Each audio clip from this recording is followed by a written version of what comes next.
नेहमी खरे बोलावे हे तर सर्वांनाच माहीत आहे, पण आजच्या काळामध्ये किती अशी लोक आहेत जे खरं बोलतात। खोटे बोलणे हे महापाप आहे हे लक्षात घेऊन माणसाने वागले पाहिजे।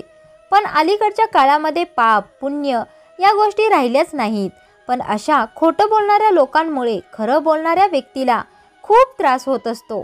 मग अशा खोटं बोलणाऱ्या व्यक्तीला ओळखायचं तरी कसं, तेच आपण या व्हिडिओमध्ये पाहणार आहोत। मूर्ख खोटं बोलणाऱ्या लोकांची 7 लक्षणे मी तुम्हाला सांगणार आहे, तर व्हिडिओ शेवटपर्यंत नक्की ऐका आणि आवडला तर व्हिडिओला लाईक करायला विसरू नका। 1. खोटं बोलणारी व्यक्ती सत्य लपवून असत्य म्हणजेच खोटं बोलत असते, म्हणून अशी व्यक्ती ते सत्य लपवण्यासाठी सतत आपल्याशी खोटं बोलत असते आणि ते खोटं बोलताना वेगवेगळ्या गोष्टी तयार करत असते। 2. माणसाच्या हावभावावरून बोलण्याच्या पद्धतीवरून ती खरं बोलते आहे की खोटं हे ओळखता येतं। जर एखादी व्यक्ती पूर्ण कॉन्फिडन्सली बोलत असेल तर ती व्यक्ती खरं बोलत आहे, आणि जर एखादी व्यक्ती बोलताना नजर झुकवून खांदे झुकवून थांबून चाचपाडत बोलत असेल किंवा एखाद्या गोष्टीबद्दल जास्त स्पष्टीकरण देत असेल तर ती व्यक्ती 100% खोटं बोलत आहे असे समजून जा। 3. खोटं बोलणाऱ्या व्यक्तीला तुम्हाला ओळखायचंच असेल तर त्या व्यक्तीची थोडी परीक्षा घ्या। त्या व्यक्तीला एखादा तुम्हाला खटकलेला प्रश्न विचारा, बघा ती व्यक्ती तुम्हाला टाळण्याचा प्रयत्न करेल किंवा घाईघाईत काही चुकीचं बोलून तुम्हाला टाळण्याचा प्रयत्न करेल। 4.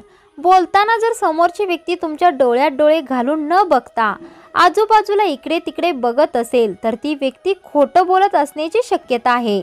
अशा व्यक्ती उत्तर देताना थोडे अडखळत बोलतात, कारण त्यावेळेला त्यांचा मेंदू उत्तर बदलण्यासाठी वेळ घेत असतो।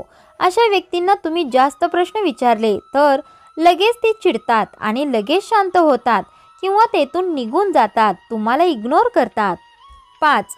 खोटं बोलणारी व्यक्ती शक्यतो डोळ्यांचा संपर्क टाळतात आणि वारंवार स्वतःच्या चेहऱ्याला मानेला तोंडाला स्पर्श करतात।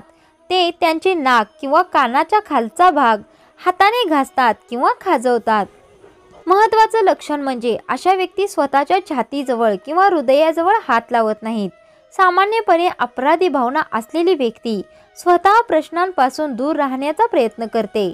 7. ज्या घटना आपण अनुभवतो त्या घटनेचा अनुक्रम आपल्याला चांगला लक्षात राहतो। ती घटना अगदी कशी पण विचारली तरी उत्तर सारखेच मिळते, पण काल्पनिक घटनेचा अनुक्रम लक्षात ठेवणे खूप कठीण असते।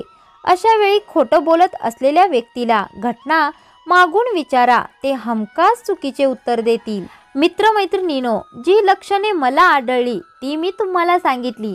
तुम्हाला ही लक्षणे पटतात का ते कमेंटमध्ये नक्की सांगा। थँक्यू।